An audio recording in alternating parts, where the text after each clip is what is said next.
तो आपके youngest almost ever की इस वाले एपिसोड की शुरुआत वहीं से होती है जहाँ पिछली बार हम लोग को दिखाया गया था कि अपना यंग नया मुनीम अलायंस बनाने का डिक्लेयर कर देता है, जिसके बाद ही आप इस एपिसोड की शुरुआत में हम लोग को देखा जाता है अपना फॉर्मेशन वाले बंदे के डायरेक्शन में सेकंड मुनीम अलायंस का बिल्डिंग बन रहा है। यानी कि इस सेकंड वाले मुनीम अलायंस की बिल्डिंग में समझो चारों ओर फॉर्मेशन रहेगा, हिडन हाउसेस रहेंगे। तो ये चीज तो यहाँ इस तरफ हो रहा था, लेकिन अब उस तरफ अपने चश्मी सर उसके फादर ने सिसवन ये जो जगह है ना, इसके आसपास की जितनी भी जमीनें हो सके सारे के सारे को खरीद लिया था, जिस वजह से अब ये सेकेंड मुनीम अलायंस का बिल्डिंग की वजह से बंदे लोग सिसवन में आ रहे हैं, जमीनें खरीद रहा है। तो पैसे बारिश की तरह इन लोग के पास आ रहा है, जिसकी वजह से इन लोगों को देख सकते हो, मतलब ये लोग कितने खुश है। और यार कौन है ऐसा जिसका पैसे आने से उसको खुश नहीं होता। उस बात को साइड में रख के आप कुछ ही दिनों के अंदर दिन रात काम करके पैसों के जोर से इन लोगों ने ये मैग्निफिसेंट सेकंड मुनीम अलायंस का बिल्डिंग बनाने इसका नाम भी दिया द राइचस हेवनली अलायंस। जिसके बाद ही फटाफट इन लोगों ने टैलेंट्स का रिक्रूट करना भी शुरू कर दिया। तो अब इस पर्ची में क्या लिखा है मैं आप लोग को थोड़ा समझा देता हूँ।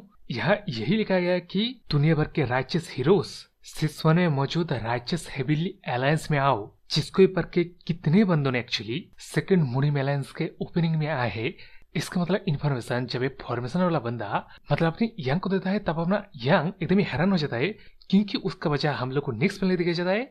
यार देख रहे हो बंदे लोग का सैलाब है यहाँ पे, जिसको आप देखते हुए अपने यंग कहने लगता है कि उसने इस चीज को एक्सपेक्ट नहीं किया था, क्योंकि उस तरह फॉर्मेशन वाला बंदा कहने लगता है कि किस तरह वो बचे कुछ 3 नोबेल फैमिलीज के साथ साथ 6 सेक्ट के भी बंदे लोग आए हैं अपने सिर्फ यंग के रेपुटेशन सुन के। मतलब किस तरह उसने अपने डिस्ट्रॉय हुए टैंग फैमिली को दोबारा बनाया, ब्लैक डेथ अलायंस के लीडर को मार भगाया, और ये नया जो मुनीम अलायंस बना रहा है इसकी वजह से उन बंदों ने अपने यंग को एक टाइटल भी दिया है, जो टाइटल है वेनेमस सॉ ड्रैगन। मतलब समझ रहे हो ये नाम अपनी यंग को कितना सूट करता है, जो चीज अपने यंग भी कहता है कि नॉट बैड नॉट बैड, यह नाम मेरे को पसंद है। तब इस बात सुनकर उस तरफ अपने फॉर्मेशन वाला बंदा कहने लगता है कि तो अभी क्या अपने यंग को इस राइचस हेवनली अलायंस का लीडर खुद को नहीं घोषित कर देना चाहिए, क्योंकि ऑब्वियस सा बात है अपने यंग ने तो ये राइचस हेवनली अलायंस को मतलब फाउंड किया है, तो वो अगर नया लीडर बन जाए तो कोई भी ऑब्जेक्ट नहीं करेगा। लेकिन अब इस बात के जब में उस अपने यंग कहता है कि नहीं रे, उन लोग को देख रहा है, तेरे को क्या सच में लग रहा है वहां मौजूद सारे के सारे बंदे लोग राइचस हेवनली अलायंस को ज्वाइन करने के लिए आए हैं? अरे वो लोग तो यहाँ आए हैं सिर्फ एक ही वजह से, जो वजह है अपने यंग का बनाया हुआ सेकेंड राइचस हेवनली अलायंस, मतलब राइचस फैक्शन का जो एक फ्लैग होता है जिसके अंडर बंदे लोग आके एकजुट करके काम करेंगे, वो फ्लैग डिमनी कल्ट को खत्म करने के पर्पज से है। इसका मतलब समझ रहे हैं, कुछ बंदे लोग सोच रहे होंगे कि वो टेम्परेरी राइचस हेवनली अलायंस को ज्वाइन करेंगे, और कुछ लोग तो यहाँ ऑब्वियस सी बात है अल्टीरियर मोटिव की वजह से आए हैं, और कुछ लोग यहाँ सिर्फ फायदे के लिए आए होंगे। मतलब तरह तरह के बंदे हैं। तो इनको अपने बैनर के अंदर लाने के लिए अपने इनको उसके पार इन लोग को शो करना पड़ेगा, उसका अथॉरिटी इन लोग को दिखाना पड़ेगा, जो एग्जैक्टली चीज होता है। मतलब इन लोगों ने पहले तो अपने राइचस हेवनली अलायंस को ज्वाइन कर लिया, जो रजिस्ट्रेशन हो जाने के बाद इस एरिना में अपने टकलाया है, जो कि इनके मतलब साउलिन टेम्पल का रिप्रेजेंटेटिव है। जिस कारण उस तरफ अपना फॉर्मेशन वाला बंदा मन में सोच रहा है कि इस तरह अपने यंग ने ये चीज होगा, इस कारण ऐसे कहा था कि उसने फ्यूचर देख के रखा है, जो एक्जैक्टली चीज अगले पहले में होता है। मतलब अपने टकला मॉन्क अपने इनको वही सोकर कोटिंग बात करके कहता है कि हाँ उसके उम्र के मुताबिक अपने यंग एक इम्प्रेसिव बॉडियर है, लेकिन इसके बाद भी कोई भी यहाँ मौजूद बंदा अपनी यंग को ब्लैक डेथ अलायंस के लीडर को मारते हुए नहीं दिखाए। इसलिए अपने टकला अपने यंग के एबिलिटीज को देखना चाहेगा अलायंस के लीडरशिप को दाव में रखते हुए। जिस बात का सुन के उस तरफ अपने फॉर्मेशन वाला बंदा मन में सोच रहा है किस तरह ये सिचुएशन अब्सर्ड है। मतलब उस तरफ तो डिमनी कल्ट अपने फुल फोर्सेस से पूरे सेंट्रल पेल को घेर के रखा है, कब्जा करने वाला है। उसी बीच सिसवन में अपना ब्लैक डेथ अलायंस का लीडर था, जिनका भी ये राइचस फैक्शन लोग कुछ बिगाड़ नहीं पा रहे थे। उस तरफ डिमनी कल्ट का भी ये लोग कुछ बिगाड़ नहीं पा रहे थे, इस तरफ ब्लैक डेथ अलायंस के लीडर का भी ये लोग कुछ नहीं कर पा रहे थे।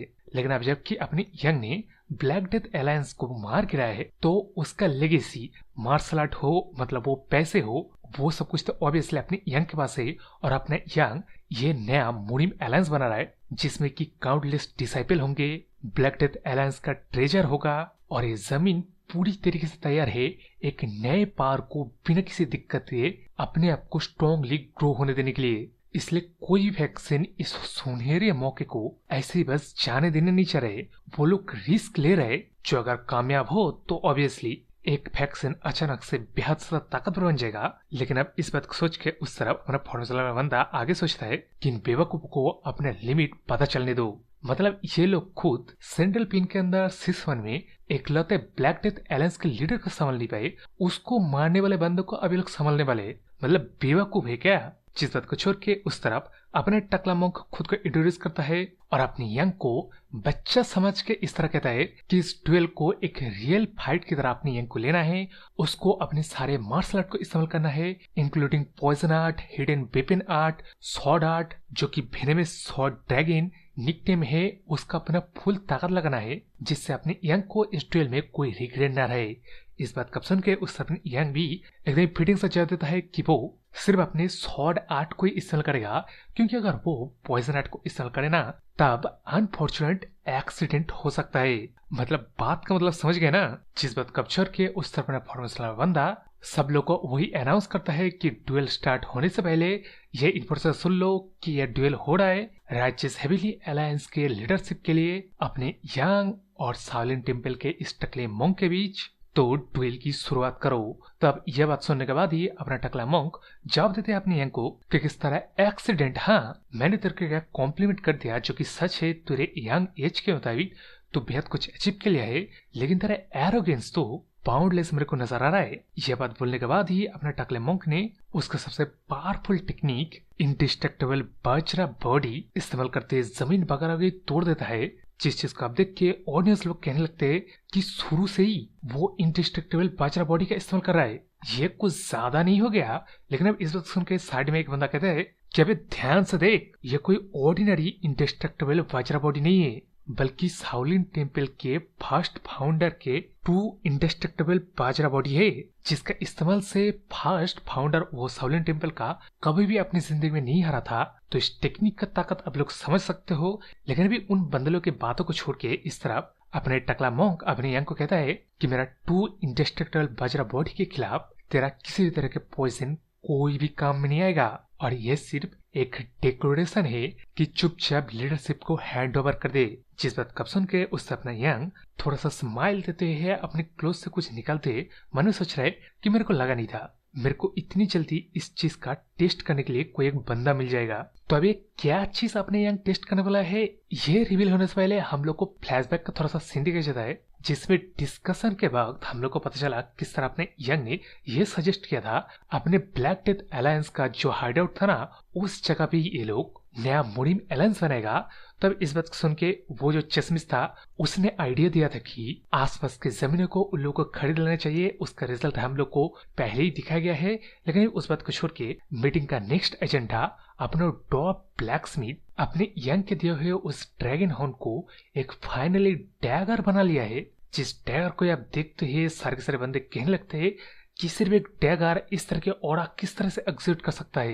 लेकिन उन बातों को छोड़ के इस तरह यंग इस ड्रॉप ब्लैकस्मिथ से पूछता है कि क्या उसने इस डैगर का नाम दे दिया है। तब उसके जवाब में अपने ब्लैकस्मिथ हाँ में देख के इस डैगर का नाम बोलता है जो है व्हाइट स्नो ड्रैगन फैंग, जिसका इस्तेमाल करते हुए अपने यंग तो एकदम बैड एस लग रहा था। तो एक्चुअली यही डैगर को अपने यंग अपने क्लोज से मतलब निकल रहा था, जो कि अभी करंट में हम लोग को दिखाई जाता है। लेकिन अब ड्यूएल शुरू होने से पहले मैं कब से सोच रहा था कि वो हेवन विलेंस डीविल लॉर्ड क्या कर रहा है। मतलब इतना बड़ा कांड हो रहा है, सेकंड मुड़ी में अलायंस बन रहा है और वो यहाँ आके दवाई ना फैलाए, जो कि होना चाहिए था। और ये मेरा थ्योरी है, मतलब हेवन विलेंस डीविल लॉर्ड आने वाला है, ये मेरा थ्योरी है। जिस बात को आप साइड में रख के ड्यूएल की शुरुआत होने से पहले बंदे लोग बात करने लगते हैं कि किस तरह अपने यंग सिर्फ डैगर की वजह से किस तरह ट्रू इंडस्ट्रियल बाजरा बॉडी का सामना कर सकता है। उस तरह अपना टकला मॉन्क भी गुस्सा हो जाता है जब अपने यंग एक डैगर निकाले है स्वॉर्ड आर्ट को इस्तेमाल करके बोल के। यह चीज ऑलरेडी अपनी यंग के एरोगेंसी हार के रूप में दिखा रहा है, जो चीज अपने यंग एक्सेप्ट नहीं कर रहा है। तो यहाँ अपने टकला मॉन्क खुद अपनी यंग को एक्सपीरियंस कराएगा, ये बोल के अपने फुल ताकत से जब अपने टकला मॉन्क एक जबरदस्त मुक्का अपनी यंग को मारता है। तब इस चीज को देख के ऑडियंस लोग बात करने लगते हैं किस तरह उस सिर्फ एक मुक्के के बाद से सारा का सारा डिबरी पूरा का पूरा एरिना तबाह हो चुका है। एरिना के बाहर भी ओड़ा मतलब बाहर लीक हो रहा है। इस मुक्के से ऑब्वियस सी बात है अपने यंग बचेगा नहीं। वो टकला मंक फायर रैम का एक मास्टर है जो कि मास्टर में मास्टर है, लेकिन वो सारे बातें एकदम से ही थम जाता है जब धुआं वगैरह हटता है और वो लोग देखते हैं कि किस तरह अपने यंग ने अपने उस डैगर से खरे खरी इस टकले मंक के मुक्के को ऐसे मतलब कैजुअली रोक दिया। जिस चीज को देख के उससे अपने टकले मंक को विश्वास ही नहीं हो रहा है, लेकिन इससे अपना यंग तो असिस्ट कर रहा है। किस तरह उसने मतलब सुना था अपनी प्रीवियस जिंदगी में, इवन उसने इस चीज को एक्सपीरियंस नहीं किया था कि शाओलिन टेम्पल का जो फेम एनर्जी है ना, वो एनर्जी सच में डिफरेंट होता है। जो चीज सच में है मतलब ये शाओलिन टेम्पल का फेम एनर्जी, थोड़ा बहुत ये कह सकते हो कि डिमनी कल के जो एनर्जी हो वो सेनिस्टर लगता है, लेकिन उसकी उल्टा ये शाओलिन टेम्पल की एनर्जी है। इस बात से पता चल रहा होगा कि ये एनर्जी मतलब अच्छा फील करवाता है। जिस चीज को छोड़ के उस तरफ आप फाइड में हम लोग देखे जाते हैं अपने टकले मंक के शरीर में जो एनर्जी इंकोडेड था ना, जिसकी वजह से उसने मुक्का मारा था, वो अब एनर्जी मतलब डिस्ट्रॉय हुए जा रहा है। जैसे देख सकते हो स्नेक अपना खाल छोड़ रहा है। जिस चीज को भी छोड़ के उस तरफ एक्चुअली अपने यंग ने टैंग फैमिली के अंदर बुक में एक पढ़ा था किस तरह ये शाओलिन टेम्पल के ना टेक्निकों से किस तरह निपट जाए, इस चीज को उन्हें लिखा गया था। क्या है कि शाओलिन टेम्पल के जो टेक्निक है वो टेक्निक एनर्जी को जितना स्मूथली हो सके, अच्छे से हो सके, उतना अच्छे से फ्लो होने देता है। तो अगर उसी फाउंडेशन को अपने यंग डिस्टर्ब कर दे, जो कि उस बुक में भी लिखा गया था, तब जीत अपने यंग का ही होगा। जो चीज तो ऑब्वियस सा बात है, नेक्स्ट प्ले हम लोग को दिखाया भी जाता है। अपने यंग ने उसके फेवरेट टेक्निक की वजह से इस शाओलिन टेम्पल के टकले मंक को कितने सारे बारों से काट डाला है, जिस चीज को देख के अब ऑडियंस लोग को उस तरफ विश्वास नहीं हो रहा है किस तरह शाओलिन टेम्पल के फेम इंडिस्ट्रक्टेबल बाजरा बॉडी को अपने यंग एफर्टलेसली न्यूट्रलाइज करके इस टकले मंक को हरा दिया। लेकिन अब वो सारी बातें इंपॉर्टेंट नहीं है। इन ऑडियंस में से इस बंदे को देख रहे हो, ये बंदा एक्चुअली अपने यंग की शॉर्टमैनशिप को पहचान लेता है। मतलब यह बंदा कहीं ना कहीं अपने यंग के प्रीवियस जिंदगी के मास्टर से रिलेटेड है, जिसने की उस शॉर्टमैनशिप का मतलब देख के रखा है। अगर ऐसा नहीं है तो भी यह शायद कोई हिडन मास्टर का हिडन टेक्निक होगा जो कि अभी दुनिया वालों को मतलब रिवील नहीं है, या एंसेंट होगा, या कोई केव में मिला होगा जिसको कुछ बंदे लोग के ग्रुप अभी प्रैक्टिस कर रहा होगा। मतलब समझ गए ना पॉसिबिलिटी किस तरह हो सकता है।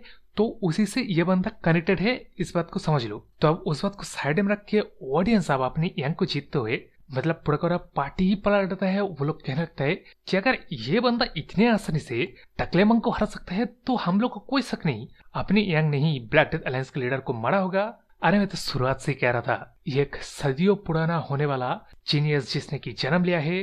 जिस बात को आप छोड़ के उस तरह मैंने जो थ्योरी दिया ना, वो थ्योरी जो बाहर में, क्योंकि अगले पहले हम लोग को देखा जाता है कि वो थोड़ा बहुत रेड हेयर वाला बंदा जो कि छुप रहा था, वो आगे अपने मन में सोच रहा है कि सर अपने यंग शॉर्ट डिमेंट के शॉर्टमैनशिप को परफॉर्म कर रहा है। जिस बात के साथ साथ ही ये चैप्टर खत्म हो जाता है। मेरा वीडियो भी तो मैं कुछ नहीं कहने वाला हूँ, तुम लोग सब्सक्राइब कर दो ऐसी वीडियो पाने के लिए, और लाइक सर कमेंट जरूर से करना। बोले तो बाय।